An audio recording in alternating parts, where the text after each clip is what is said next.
Hello friends, I am Nikhil sir and today I am going to tell you a science to class first topic, that is evolution and heredity. Last lecture में हमने सीखा था what is heredity and now we are going to study what is evolution. Evolution मतलब उत्क्रांति, उसे उत्क्रांति कह सकते हैं, मतलब ग्रेजुअल चेंज. हमने ऑलरेडी डिफाइन उसका देखा था. पर ना व्हाट इज इवोल्यूशन, उसमें क्या क्या आता है, now we will see in detail. Evolution is a gradual change occurring in a living organism over a long duration. मतलब ये ग्रेजुअल मतलब स्टेप बाय स्टेप होने वाला चेंज है लिविंग ऑर्गेनिज्म के अंदर, जो जिसके लिए बहुत ज़्यादा समय लगा. It take a long duration. This is a very slow going process through which development at organism achieve. ये बहुत स्लो प्रोसेस थी जिसकी वजह से ऑर्गेनिज्म में वो चेंज और डेवलपमेंट पाया गया, देखा गया. मतलब जो भी डेवलपमेंट हुई वो एक दिन में नहीं हुई, उससे बहुत टाइम लगा. It's a slow growing process. उसके बाद formation of new species due to the change in specific character. किसी भी ऑर्गेनिज्म में स्पेसिफिक कैरेक्टर डेवलप हुआ और उसी के बाद सेवरल जनरेशन में वो कैरेक्टर डेवलप होते होते न्यू ऑर्गेनिज्म फॉर्म हुआ. Formation of new species to change in specific character of a several generation of a living organism and as a response और नेचुरल सिलेक्शन. नेचुरल सिलेक्शन की वजह से वो चेंजेस होने वाला. हमने लास्ट टॉपिक में देखा था कि व्हाट इज नेचुरल सिलेक्शन, कि as per the natural condition, जिस तरह से कोई भी ऑर्गेनिज्म में चेंजेस आते हैं और वो अपने आप को उस परिस्थिति में, उस क्लाइमेट में अपने आप को सर्वाइव करने के लिए प्रयत्न करता है, एफर्ट करता है, अपने आप में चेंज लाता है, तभी वो जिंदा रह पाता है. Otherwise he will be perish, वो जिंदा नहीं रह पाएगा. That is important, that is called natural selection. तो इसकी वजह से उनके बॉडी में चेंज आते हैं. सबको पता है कि और सबको बड़ा उस टाइम में क्वेश्चन था कि लाइफ कैसे आई, how beginning, what is the beginning of life, how life came to exist और एक्सटिंक्ट. ये बहुत बड़ी इंपॉर्टेंट टॉपिक थे. बहुत सारे लोगों को human is very curious about this thing. इसीलिए उन्होंने यहाँ पे बताया कि about 3 billion years ago life had been non-existence on earth. उस समय लाइफ थी नहीं. उसके बाद एट द बिगिनिंग, तो जैसे शुरुआत हुई, only simple type of organic and inorganic compounds are present. Organic और इनऑर्गेनिक कंपाउंड वहाँ पे सिर्फ प्रेजेंट है.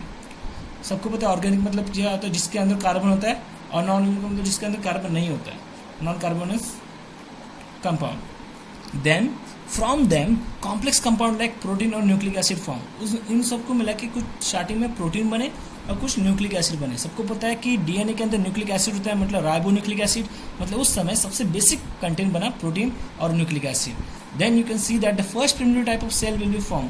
मतलब उससे इन दोनों को मिला के उस टाइप में, मतलब बहुत सारे कॉम्बिनेशन के साथ ऑर्गेनिक और इनऑर्गेनिक कंटेंट को मिला के एक प्रिमिटिव टाइप ऑफ सेल बना. प्रिमिटिव मतलब बहुत बेसिक, जिसके अंदर ज़्यादा कंटेंट नहीं थे, सेल ऑर्गन्स नहीं थे, ऐसी सेल उस टाइम बनी थी. मतलब ये प्रोसेस बहुत टाइम लगा उनको. ये स्लो ग्रोइंग प्रोसेस था.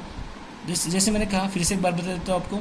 स्टार्टिंग में सिर्फ ऑर्गेनिक और इनऑर्गेनिक कंपाउंड थे, मतलब CHON ऐसे बहुत सारे कंपाउंड थे.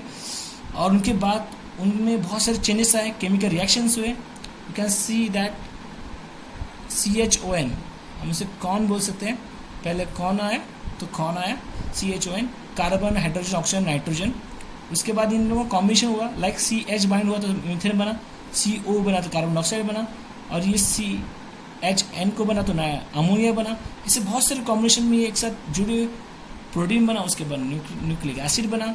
उसके बाद फर्स्ट टाइप का प्रिमिटिव सेल बना, और एक टाइप यूनिसेलुलर बनने के बाद उसमें स्लोली यूनिसेलुलर से मल्टीसेलुलर बनने की अमाउंट बढ़ी. So number of this cell में भी increase at the cost of surrounding. जिस तरह से सराउंडिंग नेचर चेंज हुआ, उस तरह से उनमें उनकी नंबर भी बढ़े, उस सेल की तादाद भी बढ़ी. वैसे बिगिनिंग ऑफ लाइफ इस तरह से पहली सेल और यूनिसेलुलर से मल्टीसेलुलर ऑर्गेनिज्म बनी. This is a very slow growing and gradual development of organism.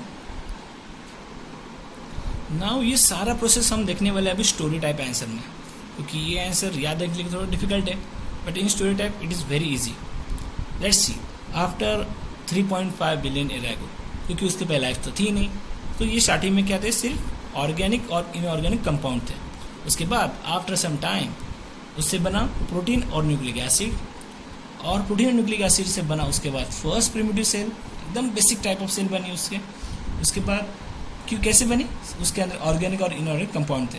उसके बाद एक प्रिमिटिव सेल टाइप के सेल से बने बहुत सारे सेल्स, मतलब उसे बहुत सारे यूनिसेलुलर से बने बहुत सारे number of increasing cell will be increase as a surrounding chemicals. जिस तरह से केमिकल सराउंडिंग बढ़ा उस तरह से सेल की तादाद भी बढ़ी।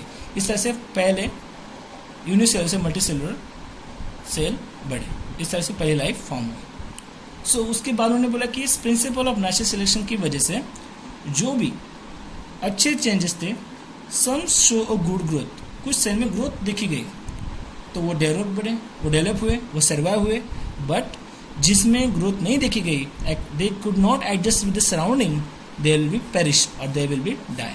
इस तरह से सेल डेवलपमेंट हुआ और इस तरह से there is a history of evolution. आप देख सकते हो जिसमें भी ग्रोथ हुई, जो भी सेल में, वो वहाँ पे आगे बढ़े, उनमें ग्रोथ हुई और उसमें डेवलपमेंट हुई। पर जिस सेल में वो सराउंडिंग नेचर अपने आप को एडजस्ट नहीं कर पाया, जो सेल, वो सेल डेड हुए, उनकी डेथ होगी, they will perish. This is the history of evolution.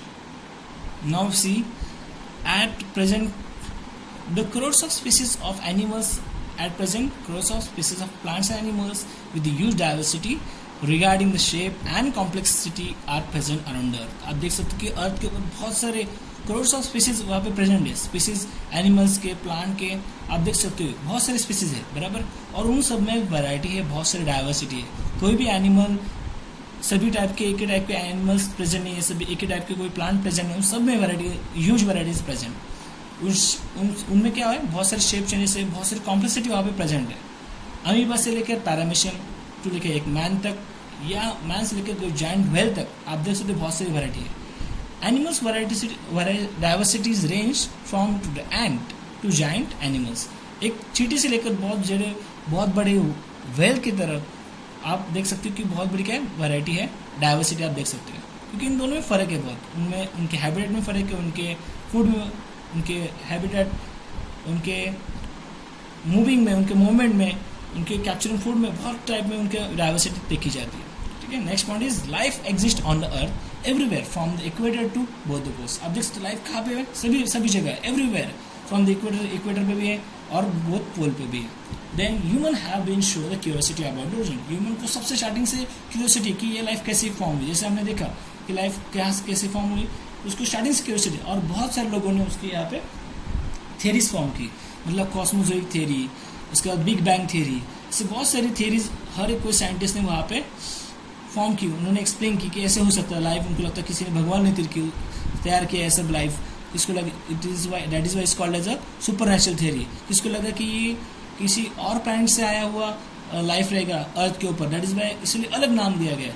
हर एक के हिसाब से, हर एक साइंटिस्ट ने अपने अपने हिसाब से एक एक थ्योरी बनाया था। पर बहुत थ्योरीज के बाद उन्होंने gradual development of living organism ये थ्योरी एक्सेप्ट किया, क्योंकि जो भी उसमें बातें उन्होंने थ्योरीज में एक्सप्लेन की थी, वो बहुत सारे साइंटिस्ट को लगा कि नहीं, यही सही तरीका होगा लाइफ फॉर्म होने का। So there are different theories about the evolution and origin of life by the proposed, but from all this gradual development of living organism theory is accepted उन सभी theories में। So क्या था इस theory में, let's see now theory of evolution। क्या है theory of evolution में, let's see। Evolution take place in a slow and gradual around 300 crore years, and this change and development in living organism had been all around and multidimensional. This led to evolution of different types of organism. You can see that ये सभी evolution very slow and gradually हुआ था. It take around 300 crore years, and this development is all around, मतलब सभी जगह, सभी animal और multi dimension में हुए थे।